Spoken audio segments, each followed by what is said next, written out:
Hello, everybody. It's the evening hour, number 32.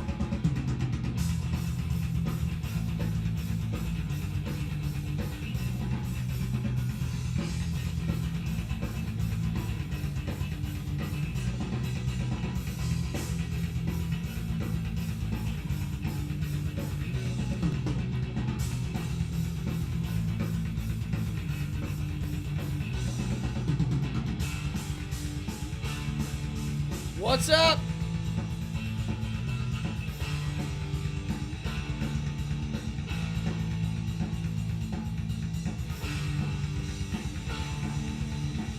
All right, here we go, folks.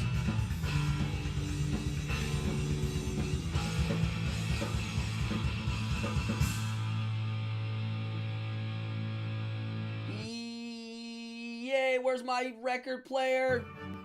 There we go. Cheers, everybody. Come on in. I got Libra, Liz, Ashworth, Dallas, Voider Shark, William, Mark. Who else is in here? A bunch of people flying in. Come on in. I got a good one tonight. I'm actually kind of excited about tonight. How's my silly incense thing going? Oh, wow. Look at that. Pretty darn cool. Woo! Ah! All right. Come on in. Grab your drinks. Grab your snacks. I am drinking cherry seltzer tonight. My fave. Oh, wow. Come on in, folks. We got a good one. If you're new, hit that subscribe button. I got killer content on the way. Yeah, and YouTube's free. But I will say, YouTube Red is awesome. Anybody out there, if you're on YouTube as much as me, get YouTube Red. I'm telling you, it's worth the $12. No commercials? Come on. Can you believe it? They make us pay for no commercials? I'm willing to pay for that. I hate commercials. What else? New book. I just got this. New collection. I am a Conan the Barbarian fan. I love the movie. I love the stories. I never got to read the comics, so I started reading them. They basically, a lot of them follow the books. Any Conan experts out there? Also for role-playing games, anybody that plays DCC, I just got a Holy Grail. Gong Farmer's Almanac 2020. Doug Kovacs for the art. Goodman Games. Look at this. The Gong. Anybody know what a Gong Farmer is? I won't tell you. Look it up. Yeah. What else? Oh, we lost Larry Flint. I raise a can of seltzer. And if I had a porn mag, I'd hold it up in honor of Larry Flint. A champion of free speech. Yeah. That guy was pretty important. He pushed the envelope and won. Yeah. He was not politically correct. I think it's really funny how the PC police today would not like that guy. If you look at old Hustler magazines, go look at the cartoons. Wow. Political correct, out the door. Amazing. Yeah, that guy was pro-free speech. And he was a martyr of sorts in the free speech market. So, cheers to you. As most of you know, I value free speech like you can't believe. To me, it's one of the most important things in the world. Eventually, I will do an episode on my thoughts on the subject. But let's get into the subject tonight, man. I don't want to mess around too long here. Tonight's kind of juicy, actually. I got a bunch of notes for tonight, and it's just an evening hour. My evening hour shows are usually the ones that are not as detailed, meaning I don't put a ton of homework weeks into one episode. Behind the Devil's Curtain, I will. The incense burner is killing it. Yeah. So I want to get into the subject. Tonight's called Head Schoolmaster Cardone. I'm Cardone. And if I was the head schoolmaster of my own school, I'm going to tell you what I would do. If I was in charge of setting up an elementary school, K through 5th or 6th grade, or middle school for that matter, I'll tell you what I would do. I've had 2 kids go through the NYC public school system, so I have some thoughts on school. I also have, my dad has always been involved since I was a little kid in the public school system. He was a teacher, a principal, and an administrator. I've been watching school biz stuff since I was a kid. And I have my own thoughts on it. And I want to share them. And I know you guys are going to have thoughts too. You will all have an opinion on this, and I want you to share it and write it in there. This show is awesome because it's interactive, and I love it because of that. And I got a good crowd in here all the time. Let me check something. All right, cool. If this feed dies for any reason, give it a couple minutes. I'll reboot everything. And if it's still dead in 5 minutes, go over to Instagram, Cardone Magic. Ho-ho! Bago! Eh, bondu, abni kamonachin. Or should I say, abe kamonachos. Salam, Kazi. We have you know why I didn't call you? Because I know we're going to be on the phone for a long time. Folks, I got to introduce somebody that's in the house. I have a friend who's in the chat room right now that I haven't seen or spoken to in a very long time, quite possibly almost 20 years. Salam, I did an entire episode right now on this channel on the bagel shop. I mean, I told my whole experience about working there. Tumi amra bangla shikok. I remember, brother, so much you can't believe. Amar bangla kupbalo. Yes, I learned Bengali from my friend. He was my Bangladeshi teacher. Oh my, I love it. I still remember it all, man. You have no idea. You're going to like tonight. So, I'm not going to speak Bengali all night. Most of you, I don't know if you knew that. Ami jani olpo bangla. Olpo. Yeah. Let's talk about public school. Salam, what city are you in? I know you're on the West Coast. I'm pretty sure you are. I'm in Queens. I'm on the beach in Queens. Wow. Okay, we have a homeschooler in here. Oh, dhannabad. Dhannabad. Bangla shikok. Dhannabad. So we got Mark says he homeschools his kids. We're going to talk about that tonight. We're going to talk about homeschool. So my question tonight is school, public school, is it really worth it? Is it worth what it is? Does it do what it's supposed to do? Does it educate your kids and get them ready for the world? What do they learn? How do they learn? And do they enjoy it and grow as human beings? Those are all questions. Is school literally just a babysitter? That's it? It's kind of like a place to stick your kids because everybody's got to work now.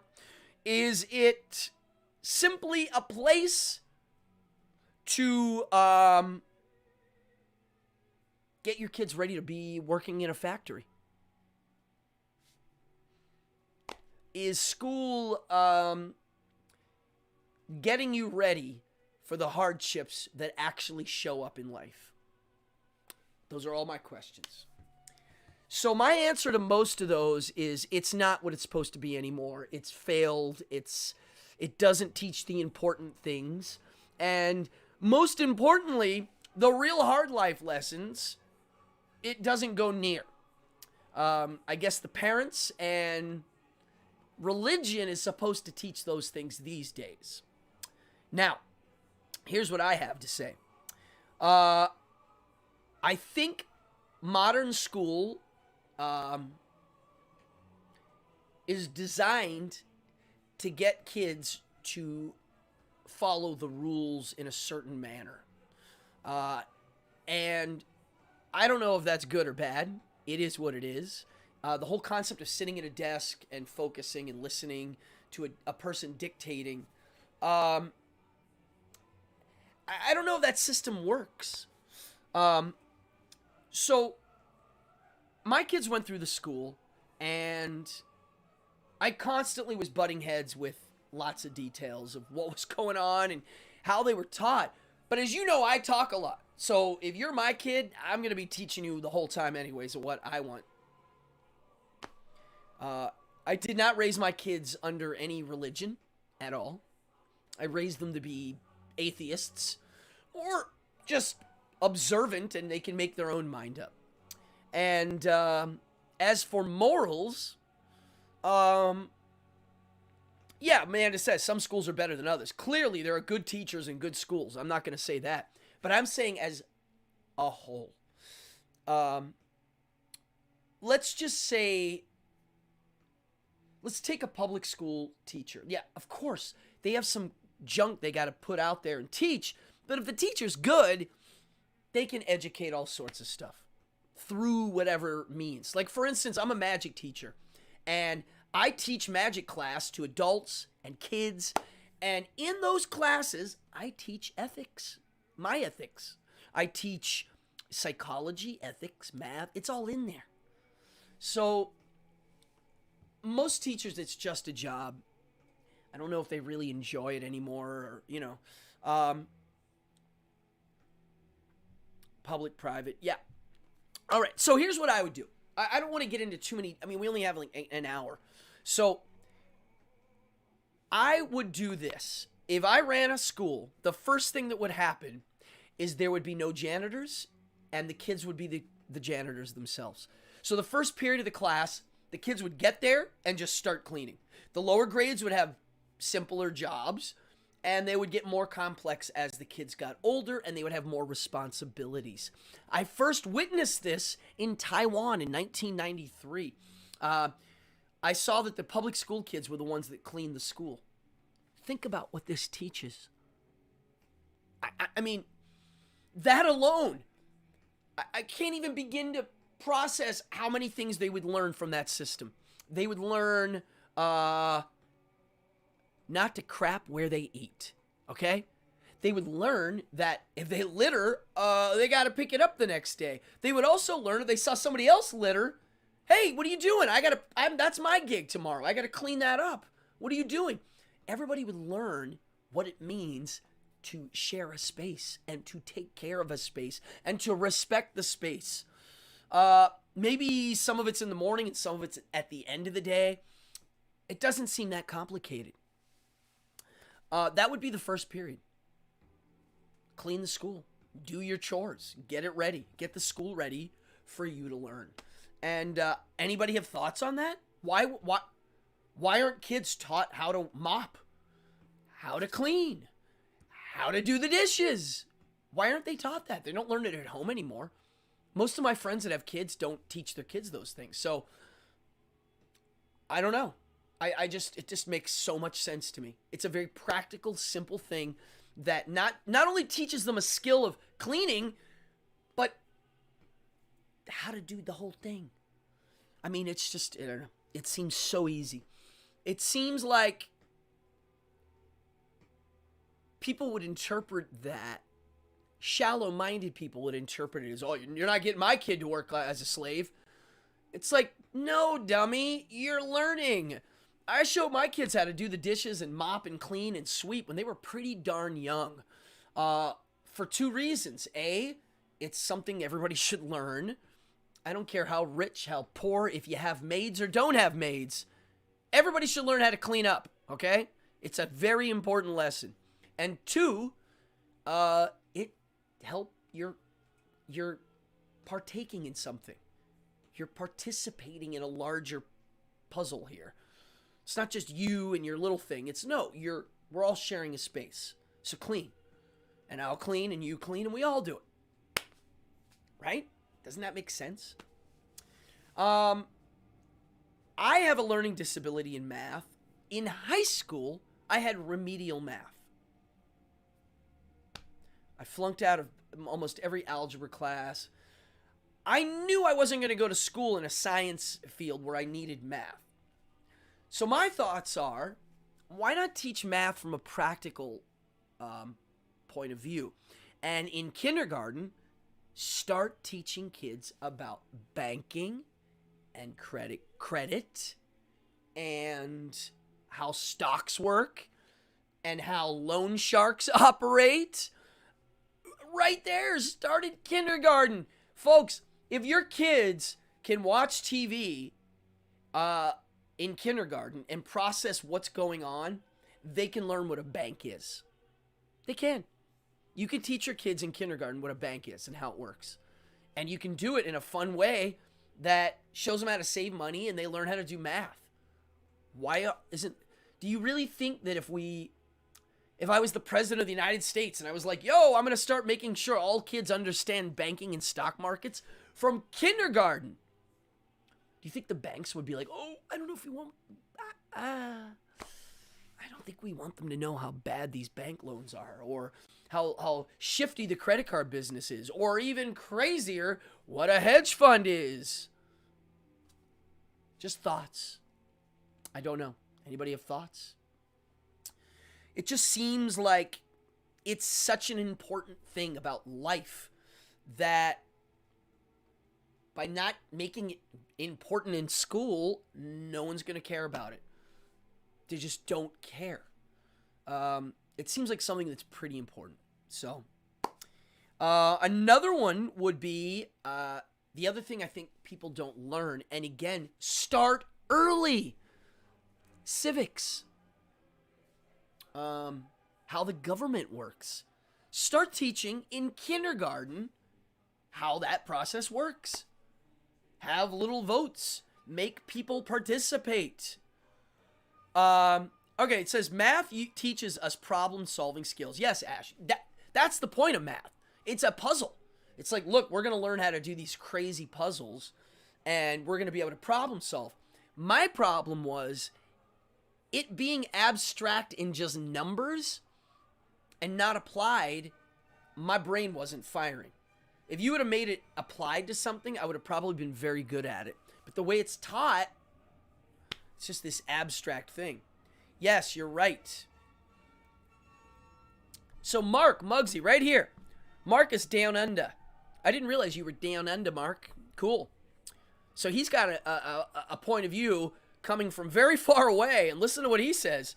Yeah, they passed laws here in Australia last year to make statements easier to read, and the banks fought against it. Bingo! Proof, folks! Why isn't that national news? Mark, that's amazing. I'm glad you wrote that. People don't believe me when do you know how many people go, you're a crazy conspiracy theorist? Are you out of your mind? Are you out of your mind? Look at this. I'm gonna look this up when you're done. This blows my mind. There you go. They don't want you to know. Now you know why the school systems suck. Okay? You're telling me that they're not gonna step in if the public schools actually started teaching important things. Now, here's where it gets juicy. Banks stepping in because people are learning what math is and how to do it and apply it to tax and stock markets. Imagine 5th graders learning how to work the stock market, which they can. I teach Magic and Dungeon Master for 5th graders. And let me tell you what, they are smarter than some of the adults I know, especially the gifted and talented 5th graders. Yeah, they can handle stock market stuff. No problem. Now, the other thing little kids can handle, and I guarantee you if it was taught, there'd be a major problem, is philosophy. Why isn't there a philosophy class every year of school? Kindergarten, 1st grade, 2nd grade, 3rd grade, philosophy should be part of it. Now, it sounds like, well, philosophy. Most people don't know what philosophy is, just like most people don't know how the stock market works. The reason why we don't have philosophy is because religion took it over. And in religion, you don't need philosophy because they go, here, just do that. And you go, oh, okay. You mean I don't have to think? No, just follow those rules. Yeah, well, Sean, just read what Sean said. Yeah, you're like me, Sean. I struggled with math too. I still struggle with math. I have a full-blown learning disability in math. There's a word for it now. They didn't have one when I was a kid. It's like number dyslexia. You give me a bunch of numbers and I just shut off. Yeah, I would have done way better in a different scenario. Philosophy, teaching kids how to question reality and themselves and ethics and talk about what it means, what is good, what is bad. Why is religion taking this over? Well, I know why. I have answers for all of these things. I've thought about them. Again, I blame a lot of monotheistic thought. As soon as there's only one God to talk about, that means there's only one truth and everybody else is garbage. I actually, when I was younger, was in Tompkins Square Park, not Tompkins Square. I was in Washington Square Park in New York City with a ventriloquist dummy, debating God and religion with a Christian fundamentalist that was probably in her young 20s. And she looked me in the eye and she said, if what I believe is true, how can there be any other truths out there? And I looked her in the eye and I went, you're right. That's the end of the debate. If that's true for her, how can there be another truth? There can't be. It doesn't work in her little formula. So for me, monotheism is what shut out us in public school or any school really teaching a philosophy class, like a real on. Parents would have issues like, who are you to teach my kid what's right and wrong? You know, the reverend's supposed to do that. The cleric, the minister, that's his new job. Or it's the parent's job, right? Well, if parents don't teach their kids how to even wash dishes, they're certainly not teaching their kids ethics. Are they? I don't think so. Or they just do the old, because I said so. Whenever I hear parents do that, because I said so, I'm like, wow, boy, is that bad. It doesn't educate. It doesn't teach. It teaches submission. Submit. Obey. Don't ask. Follow rules. Sound familiar? Yeah, I think the kids should learn a really solid, I mean, you can teach Epicureanism. You can teach what Epicurus taught to a little kid. You can be like, yo, dude, you like candy? All right, cool. Do you want to eat candy forever? Yeah. All right, here's the deal, bro. You can't eat it all the time, right? You gotta chill out. Eat bread most of the time. That way when you eat that candy, it really tastes good. And your teeth aren't going to fall out. That's Epicureanism. Right there. Yeah. What about this one? What about teaching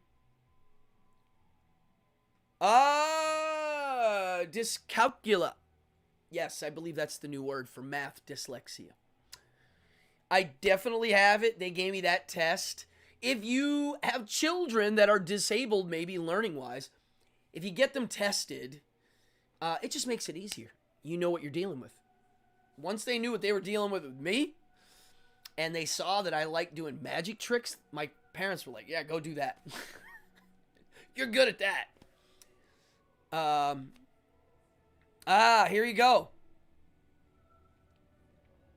Yes, Sean Rush just said the reason sex ed is important. Yeah.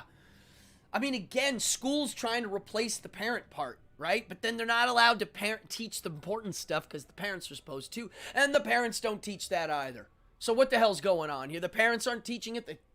The school isn't teaching it. Yes, and I'm going to write down sex ed. I forgot to write that down. Why isn't that taught? I'll tell you why. Back to the religion thing again. So physical education. How many religions have a problem with yoga? A lot. The fundamentalists don't like yoga. They think it's evil and satanic and opens you up to. How about meditation? How many religious people don't like meditating? They think it's evil. It's not praying. It's not submitting. How about mindfulness? Mindfulness is real, folks. It's not a woo-woo thing. It's not fantasy. All mindfulness means, literally, or meditating or whatever you want to call it, and believe me, I suck at it, okay? I'm learning. It's hard. All mindfulness is just being without reacting and thinking about things without having these crazy emotional reactions. Yeah. Oh, yeah. People think yoga is a gateway to evil. They think mindfulness is a gateway to evil. What? Literally meditating is a way for evil things to happen in a lot of people's pantheon of nonsense. Okay, I'm going to tell you something kind of nuts. In every single one of my kids' magic classes, I don't care who they are, I always do a class in hypnosis. What is hypnosis? How's it work? And then I teach all the little kids self-hypnosis techniques. And I tell their parents, yo, I'm going to teach your kids how to fall asleep way fast. Oh, thank you.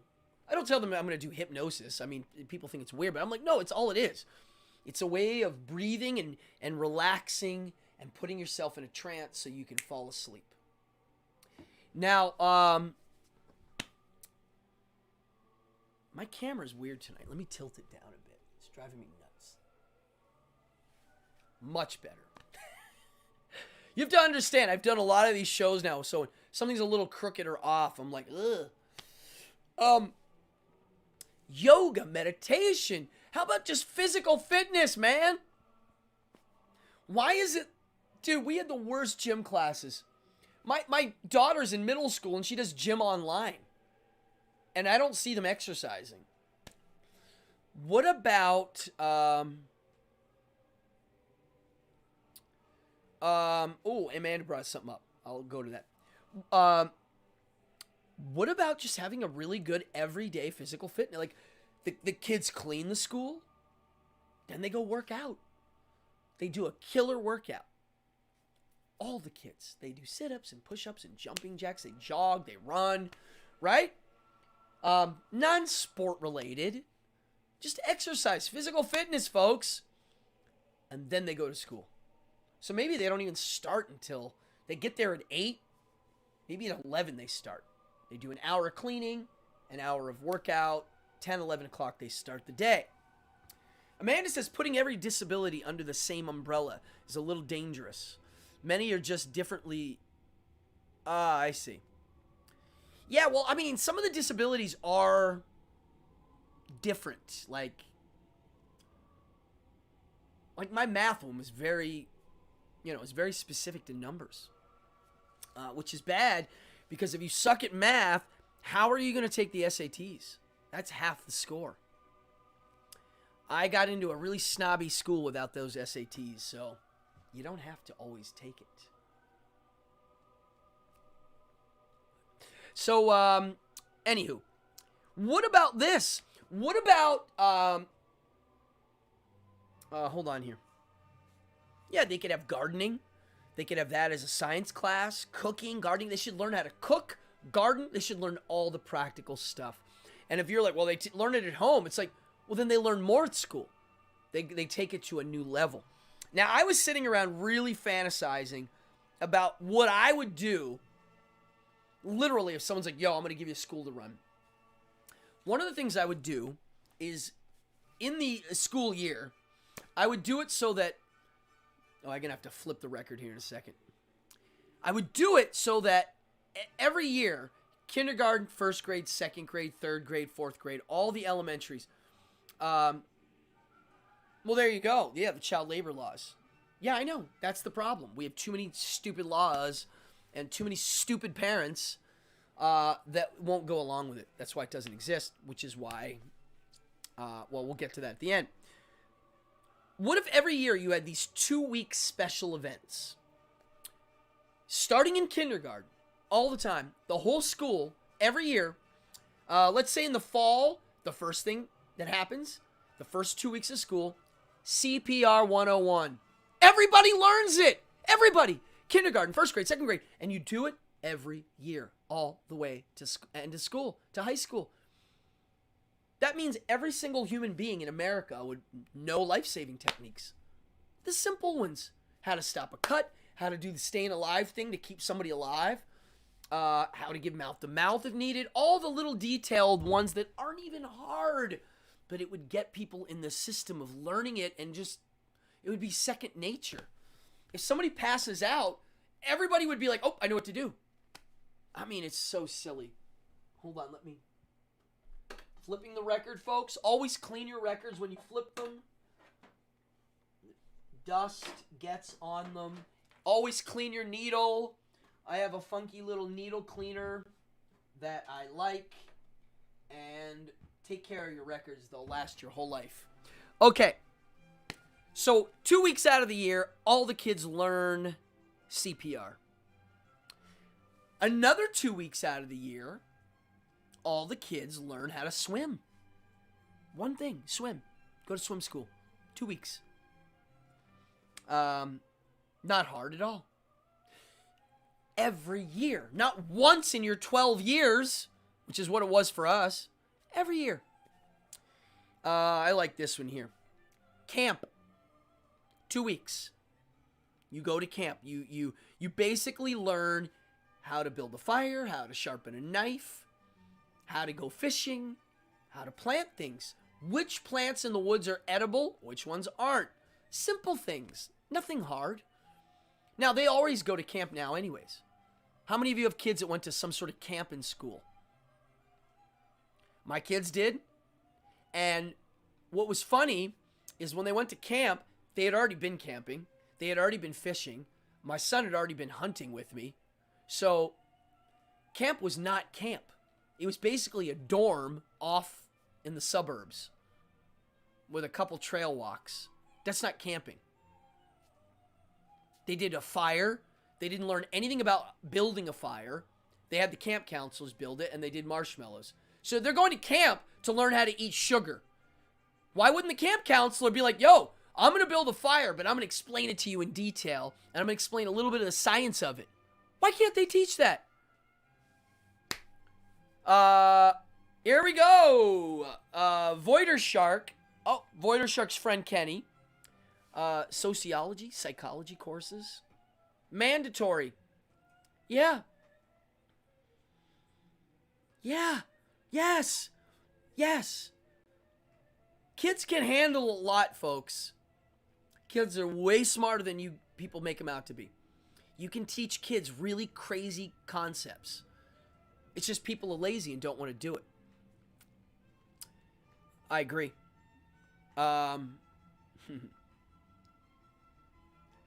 Yeah. See, Libra Liz, there you go. You're doing dance numbers to like a boombox for camp.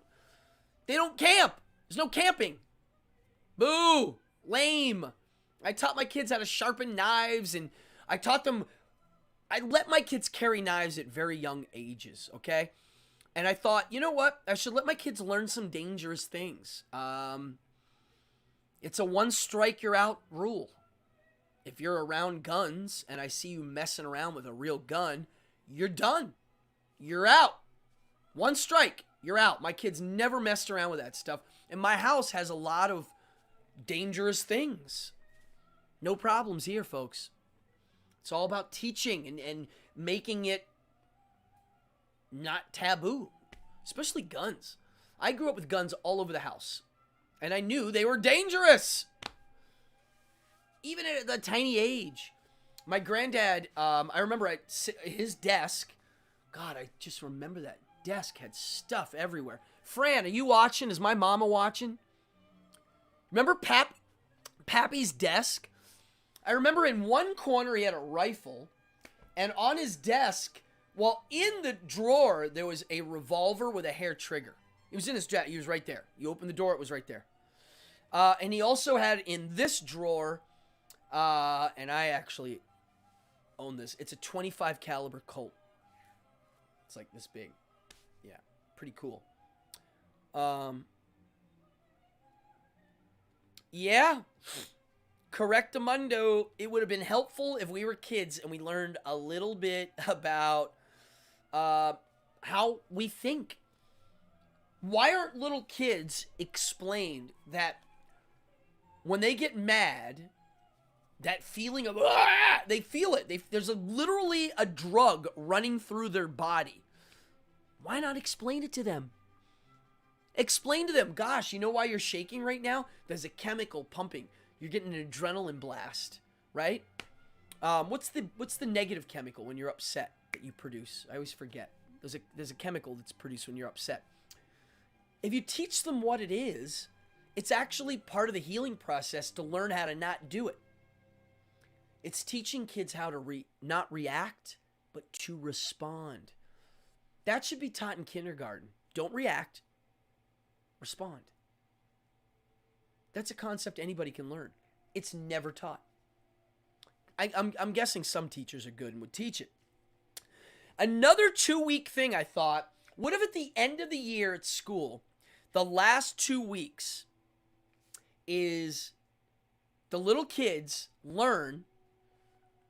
Okay, so each grade has a janitor gig. Maybe the little kids they sweep the school.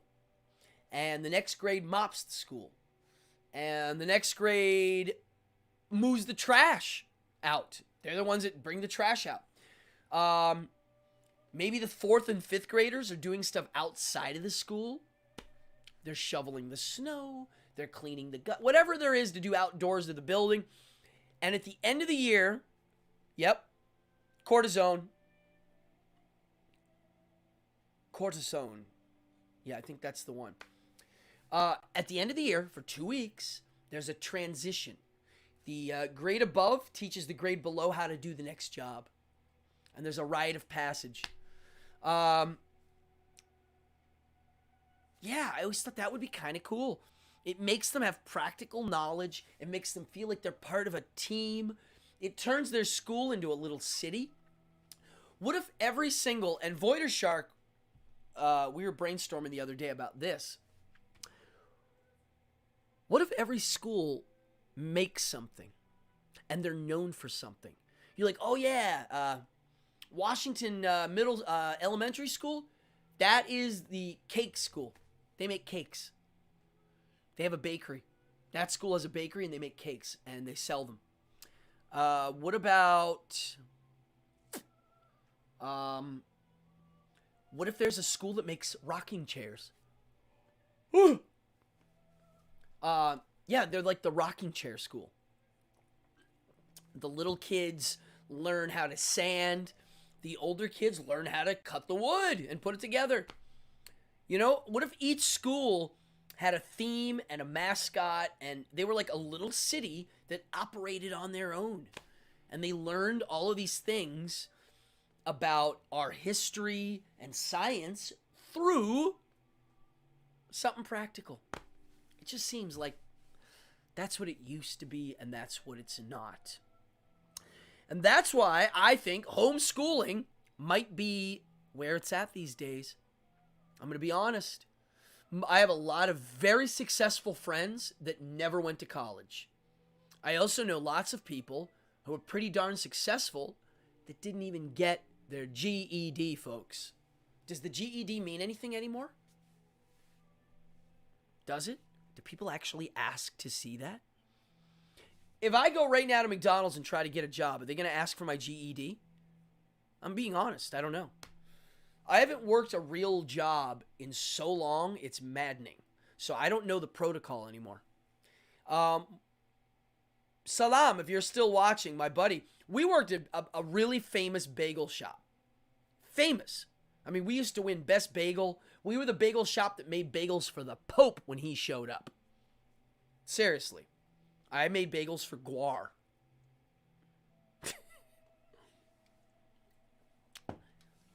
Yeah. So, when I went to work there weren't no paperwork. It was like, yo, can you do the job? Yes, get in here. Do they really ask for GEDs anymore? Does that mean anything? Now, I get it. You remember that, Salam? That was a serious bagel shop. I still remember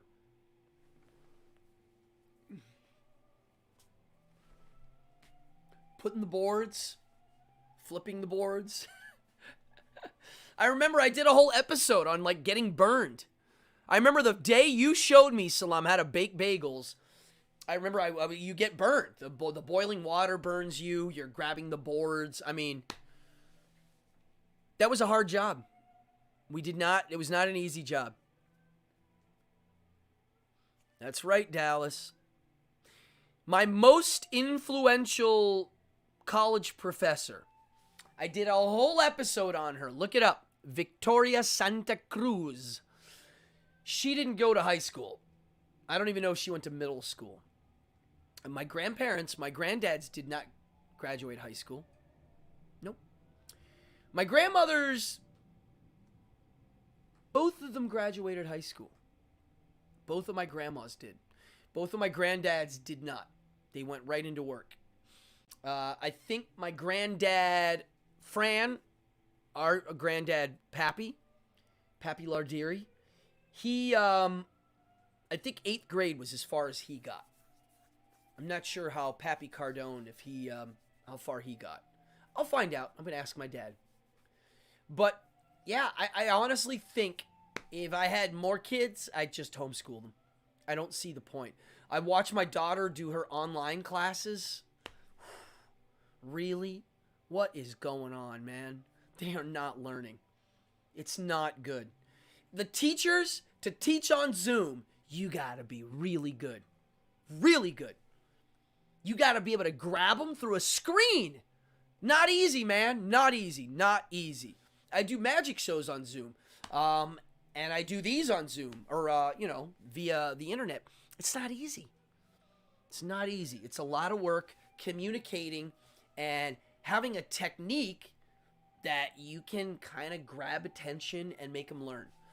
Most teachers aren't that good, so they fail. And the students fail.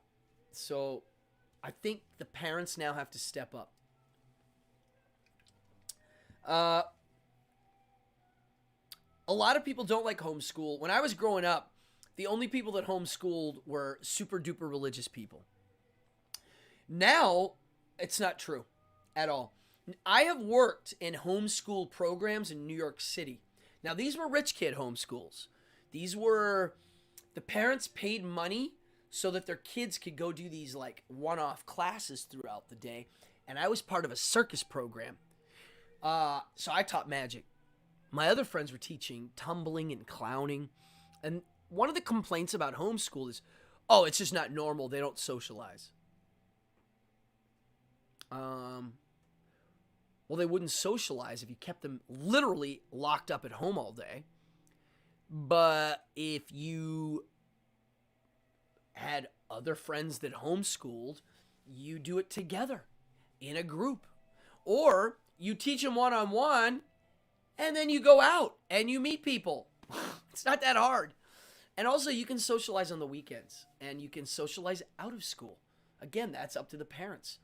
I made my kids just kind of be with me all the time. So they were with my friends. They were meeting other people. They were socialized that way.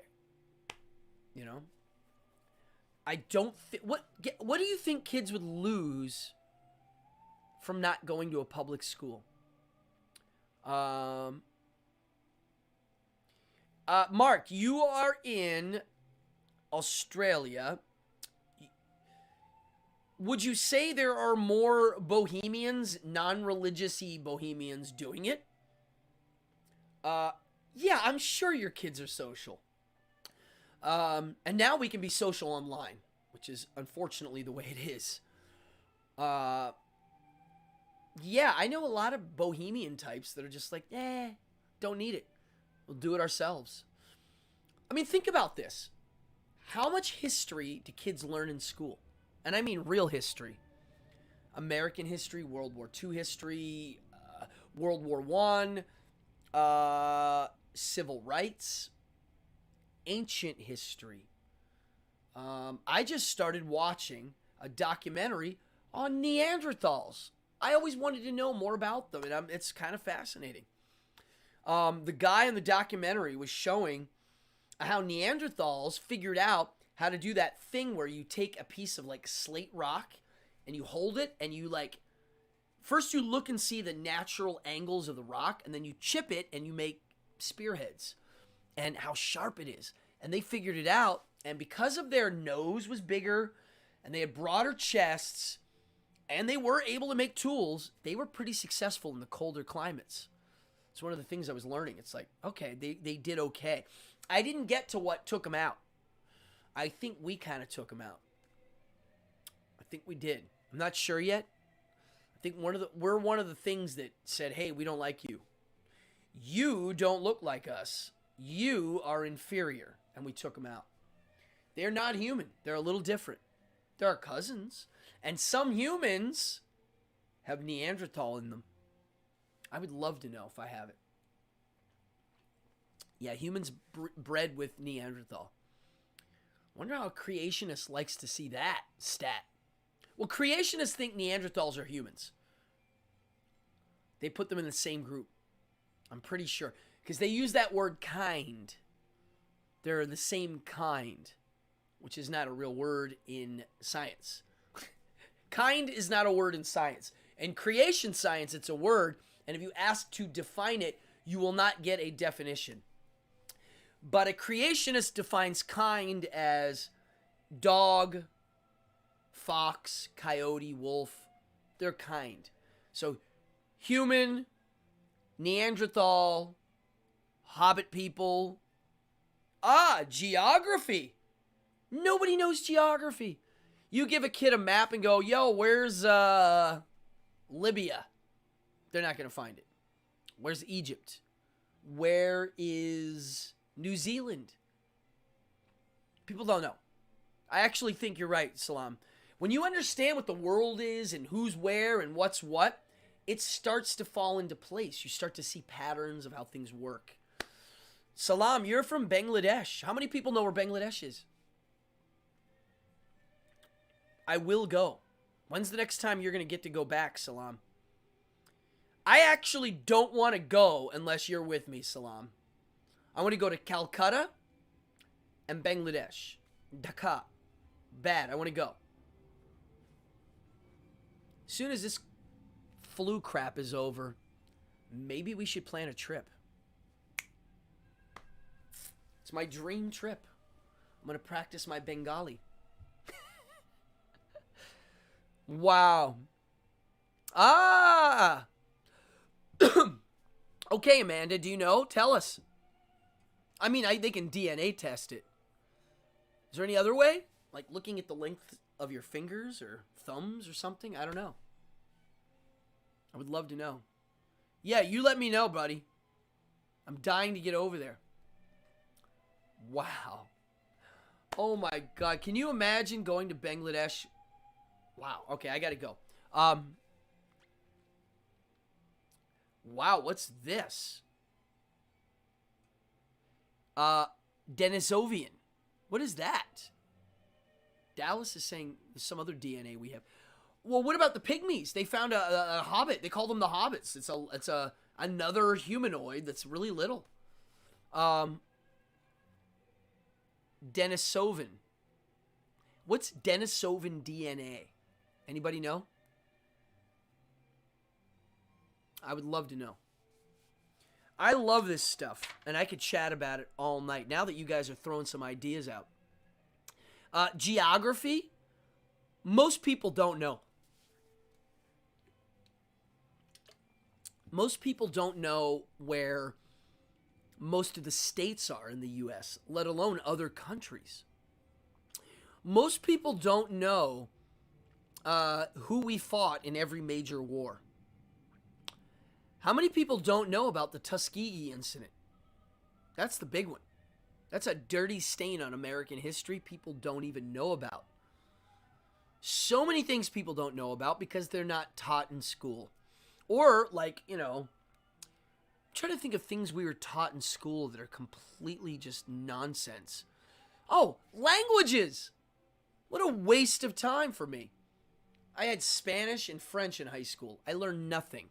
Horrible. Terrible. Terrible system. It's just a waste of time. Why are you wasting students' time?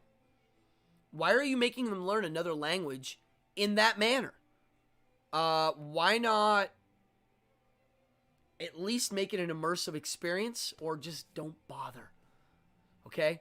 We're probably not going to need to learn other languages soon. We're all going to have things in our ears that interpret everything. They already have that. What about...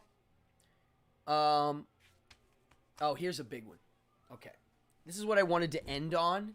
And it has something to do with Larry Flint.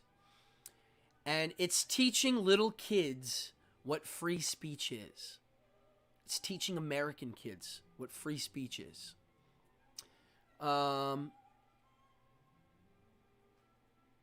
Yep, you're right, Dallas. So, free speech to me is the most important thing. And when I mean free speech, I mean free speech. I mean bad speech. I mean hate speech. I mean lame speech. I mean speech that makes people really mad. All good. All good for me. You need it all. Because as soon as you step in and go, actually, too many people hate this and it's offensive, so we're just going to say no more. As soon as that happens, it's a can of worms. Because you're assuming that the person making that rule is somebody you like and they're on your team. We have a system where you don't know whose team's going to be in charge. So as soon as the other team that you don't like's in charge, they're going to change those rules. I don't like hate speech law. I think it's bad. I think it's negative. And when my son was in public school, elementary school, I said this the other day, and I want to end on this, and I want to hear your thoughts, because we have 5 minutes left. Oop, and the record's done. I don't even need a record. To hell with the record. My kid came home and said he didn't like art. I was asking about art class, and he didn't like it. And I said, why? And then I found out they had too many rules, and then I found out they have this no violent imagery thing. And then I found out you're not allowed to draw swords or guns. So I went in and I had chats with the teachers and the principal, and I was told that, well, first I said, hey, what if I'm in the Army and he draws a picture of me with a gun? Is that okay? And they were like, oh, we never thought of it that way. Really? You didn't think of it? Well, what did you think of? Because there's a whole bunch of little kids that don't like art class because they're afraid they're going to get in trouble because all the little boys want to draw zombies and swords and guns, but you won't let them. So now they feel like, it's stifled. I said, what if the little kid is being abused at home? And his art shows the abuse. Is that, you don't want that? No? Okay. What if the little kid is disturbed or has a mental problem and he doesn't know how to voice it, but he does it in artwork? And it is violent. You don't want that. No? Oh. Okay. So what's the kid supposed to do? Well, the teachers were like, yeah, we never really thought of it that way. And I'm like, what do you think about, man? What are you thinking about? You're not thinking. And it goes back to the beginning. Kids are taught not to think, and the people teaching them aren't thinking either. And Rick Sherman just brought up, teach them to do taxes, change a tire, and balance a checkbook. Most Americans suck at their taxes, hire somebody else to do it, can't change a tire, and yeah, checkbook, what's that? They don't even know what that means anymore. They don't balance anything. And I think if kids learn these things, they would be better humans. If they would be better humans, we would have better, all sorts of things. Wow.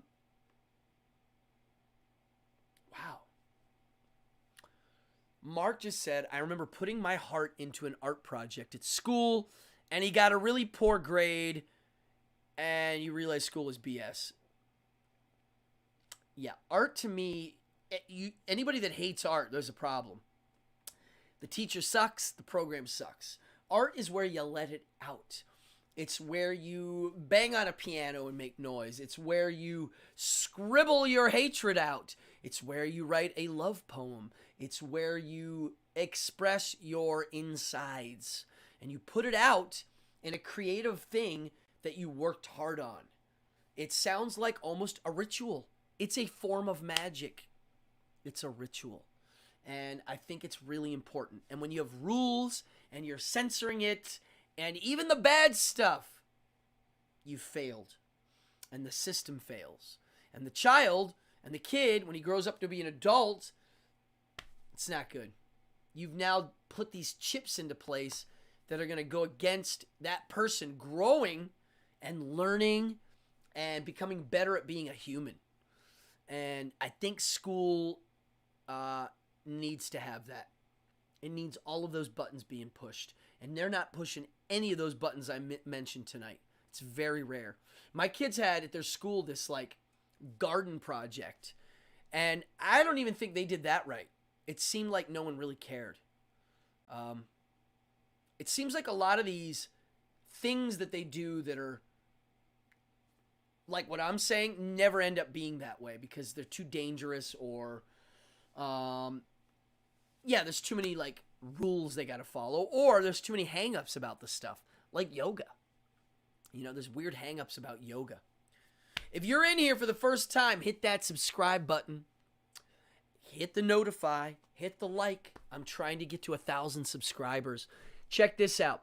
People donate money to this show, and unfortunately, because I don't have 1,000 subscribers, it's kind of hard to donate. You got to actually go to streamlabs.com/Adam Cardone, and you can donate. You don't have to donate. It's all optional. It all goes in the show. I'm getting a new camera, and it looks like I might go on Friday morning to B&H in Manhattan, the big camera store. I might just go buy one. I might actually just drive in and buy a camera, a good one. And with the donations, y'all are helping. And it's going to look so much better. I can't wait. This camera ain't bad, but it's going to look way better. And I'll be able to shoot stuff outside. And I'll be able to text on my phone while I'm talking to the chat box, which I can't wait. Yeah, I hope you guys had fun tonight. I literally last night was just like, boom, I want to design a school program. And I think I am. I'm just going to design it on paper. I teach magic. I'm not a regular school teacher. And I have my own thoughts. Folks, you guys are awesome. Anybody that donates, I mean, really, it's cool, and you don't have to. I just want you to subscribe. The subscribers I get, when I hit 1,000, I will do an episode that you want me to do. We'll do a vote on what you want me to tackle, what field trip you want me to go do within my means. When I hit to 1,000, I'm at 6 something now. I'm getting close to 7. It's so hard to get subscribers, folks. So I have some loyal followers in here that chat a lot. They're in here all the time. And because of you, this is working. It's starting to grow. Tonight we have a decent crowd. Every time I do a show, I have a really good live crowd. And then it gets a bunch of views after. And I like the live. I don't like doing canned shows. I really do. The next episode for this show is Friday night, 8 p.m., and it's going to be an evening hour. I'm not doing a special one. And I don't know the subject yet. It's going to be something fun. It might be on something really fun like Godzilla. I'm not sure yet. It's either going to be on Godzilla or junk food, like junk cereal. I haven't decided yet. We'll see. I'm gonna as soon as I get off, I start working on the next one. It's a nonstop effort, and I do it because I like it, and I really like chatting. I love the material you guys gave me. The chat in here is good. Salam, if you're watching, Bondu. In the next few days, I'm gonna ring you. We're probably gonna be on the phone for a while, which is why I'm like, ugh.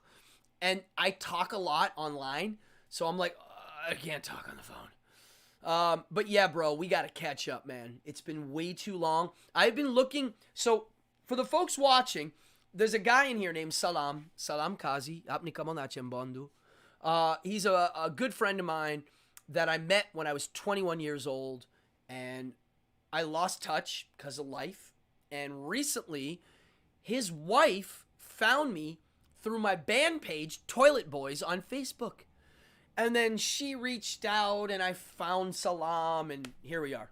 So, wow, I can't wait to chat. Folks, it's been great. I'm out of here. I got some stuff to do. I got to work on the next episode. I'm going to jump out and start working. You're watching right now my evening hour show. I'm on 3 days a week, 8 p.m., Monday, Wednesday, and Friday. It's a live gig. You guys jumping in here, like, make it what it is. And my other shows, Behind the Devil's Curtain, Boardgasm, and Magic Method, I'm working on the new ones. They're the hard ones. They're the ones that take a lot of work. Thank you, Mark. Thank you, everybody. William, Mark, Salam, Dallas, Voider Shark, Rick. Who else? Amanda. Amanda. Grazie. Grazie. Amanda just tipped. Ashworth. Let's see. Bada bing. Yay. Thank you, Amanda. Thank you all. I'm going to get you out of here with my outro. And I'm going to get to work on my own stuff. What else? I feel like I'm forgetting something tonight. Oh, yeah. Subscribe if you haven't done it yet. Love you.